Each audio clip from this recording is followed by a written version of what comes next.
हाथियों ने अपने अपने ठहरने का स्थान देखा तो वहां देवताओं के सब सुखों को सब प्रकार से सुलभ पाया। इस ऐश्वर्य का कुछ भी भेद कोई जान न सका। सब जानकी जी की बड़ाई कर रहे हैं। श्री रघुनाथ जी यह सब सीता जी की महिमा जानकर और उनका प्रेम पहचान कर हृदय में हर्षित हुए।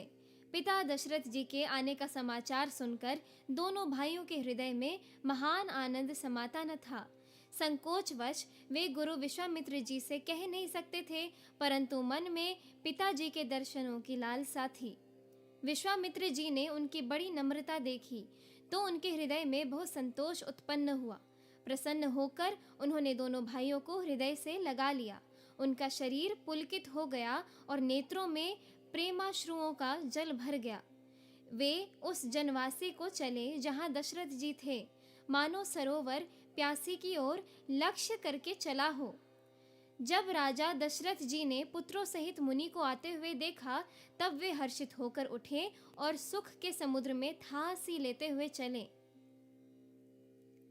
पृथ्वीपति दशरथ जी ने मुनि की चरण धूलि को बारंबार सिर पर चढ़ाकर उनको दंडवत प्रणाम किया।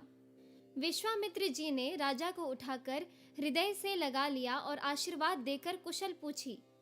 फिर दोनों भाइयों को दंडवत प्रणाम करते देखकर राजा के हृदय में सुख समाया नहीं। पुत्रों को उठाकर हृदय से लगाकर उन्होंने अपने वियोग जनित दुस्सह दुख को मिटाया, मानो मृतक शरीर को प्राण मिल गए हों। फिर उन्होंने वशिष्ठ जी के चरणों में सिर निवाया। मुनि श्रेष्ठ ने प्रेम के आनंद में उन्हें हृदय से लगा लिया। दोनों भाइयों ने सब ब्राह्मणों की वंदना की और मन भाए आशीर्वाद पाए। भरत जी ने छोटे भाई शत्रुघ्न सहित श्री रामचंद्र जी को प्रणाम किया। श्री राम जी ने उन्हें उठाकर हृदय से लगा लिया।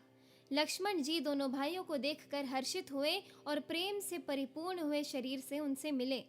तदनंतर परम कृपालु और विनयी श्री रामचंद्र जी अयोध्या वासियों, कुटुंबियों, जाति के लोगों, याचकों, मंत्रियों और मित्रों सभी से यथा योग्य मिले।